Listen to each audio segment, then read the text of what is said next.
Most of the cigars in American humidors are not worth what they cost. There is a box on shelves right now with a $250 price tag that sells every single day for $12. You are paying for a name, a fancy band, a marketing budget, not a better cigar. Some of the most respected brands in the country are overpriced, overrated, or just coasting, and you keep buying them because everybody else does. So I ranked the 5 worst, the ones draining your wallet for an average cigar, and the 5 best, the ones that actually earn it on quality and price. The best one is not even famous. It grows the tobacco that ends up inside cigars twice their price. 5 to drop. 5 to chase. Worst first. Number 1. You have seen this box. Mirror gloss, gold corners. A price tag that makes you stand up a little straighter just holding it. $250 a box. The kind of cigar you hand someone to say I did well this year. Gurkha, now go to actually buy one. That same box sells, all day, every day, for around $12. Not on a holiday, permanently. Major retailers run Gurkha at 70% off as a standing promotion, not a sale. When a cigar lives its entire life at 70% off, that sticker was never the price. It was the costume.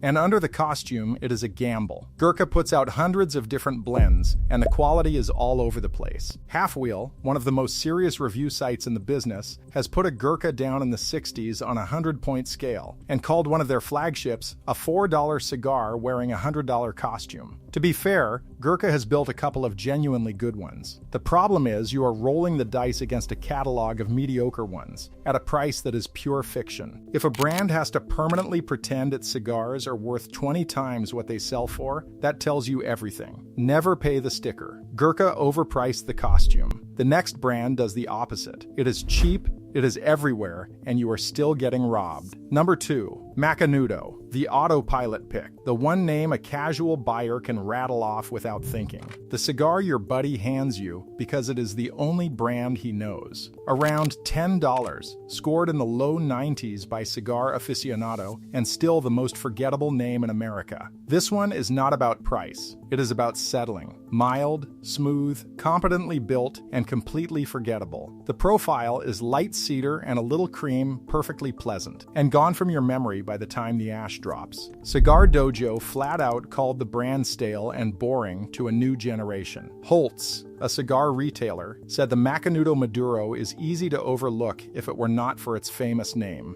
That is the whole problem in one sentence. You are not buying a great cigar. You are buying a habit, a name that has been on the shelf so long it sells itself. And here is the comparison that should sting. For the very same $10, a Padrón scores 94 and runs a deep profile of cocoa and espresso. The Macanudo next to it scores 91 and gives you a clean wrapper and nothing to remember it by. Same price. One sticks with you. One is gone before the band comes off. Macanudo bores you the same way every time. The brand after it will not even do that. It is a coin flip, and you pay to flip it. Number 3. Here is a question. You are holding a cigar with a familiar logo on the band. Can you tell me whether it is one of the great ones or one of the disasters? With Rocky Patel, you cannot. Over 100 different lines under one name, and the band tells you nothing about which one you are actually holding. Some are genuinely excellent. The vintage 1990 earned a 92 from Cigar Aficionado and landed on their top 25 list twice. But most of the catalog is a blur of forgettable sticks, and the construction swings wildly from one line to the next. Loose draws, uneven burns, cigars that should have stayed in the factory. That is the value sin here. Same logo, completely different cigar, and you find out which one you bought after you have already paid. The smart move is to learn the 2 or 3 lines actually worth it. The vintage 1990, the vintage 1992, and ignore the other 90. The rest is the lottery, and the band will not tell you which ticket you are holding. Which brings us to the 2 names you respect the most, and they are the worst value in the entire building. Number 4. Cohiba. $20 a stick for a cigar that the retailer selling it calls the most overpriced blend in America. And read the band carefully, because this is the American Cohiba, the red dot, made in the Dominican Republic, not the Cuban one. For your $20, you are not getting the best tobacco in the world. You are getting the most famous word in cigars, printed on a band. Holtz, an actual cigar retailer that stocks the thing, called Cohiba the most egregiously overpriced and unspectacular blend available in the US market. When the shop trying to sell it to you says that out loud, believe them. The cigar inside is fine. Ordinary, $20 of ordinary, riding on a name, when the Dominican tobacco inside it turns up in cigars half the price without the red dot on the band. Want the same thing for 10? And Arturo Fuente Hemingway does it without breaking a sweat. And if $20 for a name is bad, wait until you meet the brand that charges $500. Number 5, the worst value on the entire list, and it is the most prestigious name in cigars. Davidoff, their Halo cigar, the Oro Blanco, costs $500 for one cigar. Now here is the part Davidoff fans are already typing angry comments about, and they are right, so listen closely. The cigars are excellent. Flawless construction, mid-90s scores from Cigar Aficionado. This is not a bad cigar. That is exactly the trap.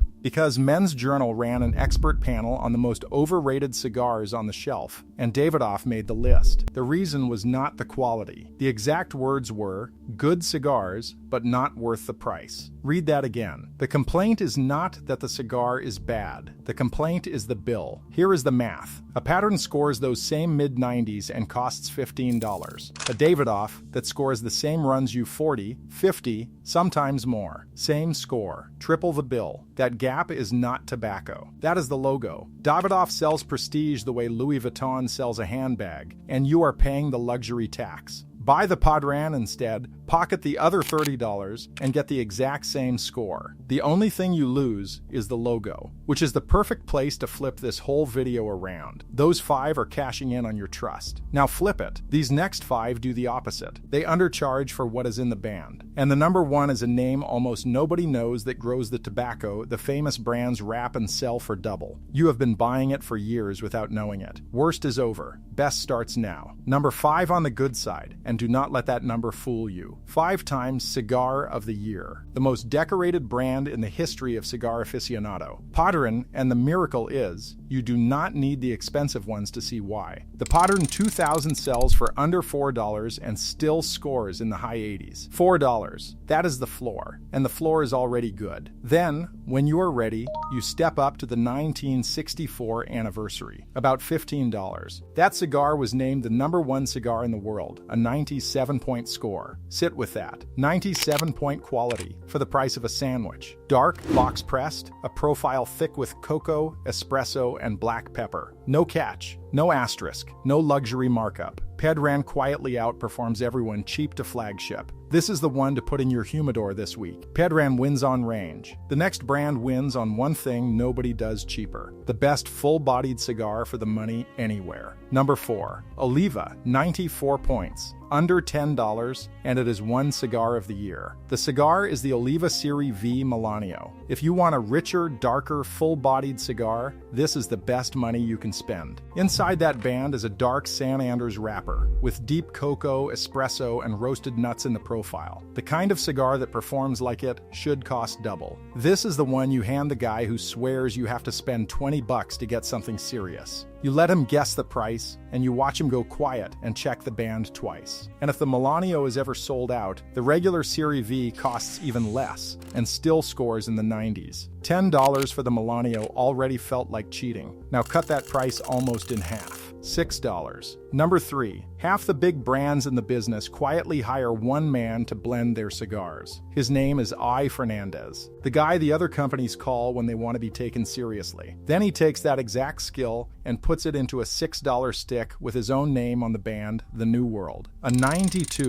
from Cigar Aficionado. A top 25 cigar in 2022. Cigar Coop, an independent reviewer, called it terrific value. A full box of these costs less than 2 single Davidoffs, and you get 20 cigars instead of 2. Want to step up? His Enclave is a few dollars more and one of the most awarded cigars he makes. But here is the kicker for the next one. The New World scored a 92 at $6. The brand after it scored a 93 at $5. $1 less, 1 point higher. Number 2. This one was built by Nicolas Melillo, the man behind Liga Privada, one of the most hyped and hardest to find cigars in the country. He poured the blending behind a cult cigar into a $5 everyday stick, the Foundation Charter Oak. A 93 from Cigar Aficionado, and a Best Buy award they almost never hand out that cheap. They do not normally associate a price that low with a score that high. A dark Maduro wrapper, a deep cocoa profile, the kind of cigar you can hand absolutely anybody. There is a fancier foundation cigar that wins all the awards. You do not need it. The $5 one is the value. No hype tax, no waiting list, no markup, just a world-class blender's work for the price of a coffee. Buy these by the box. And now, the best one.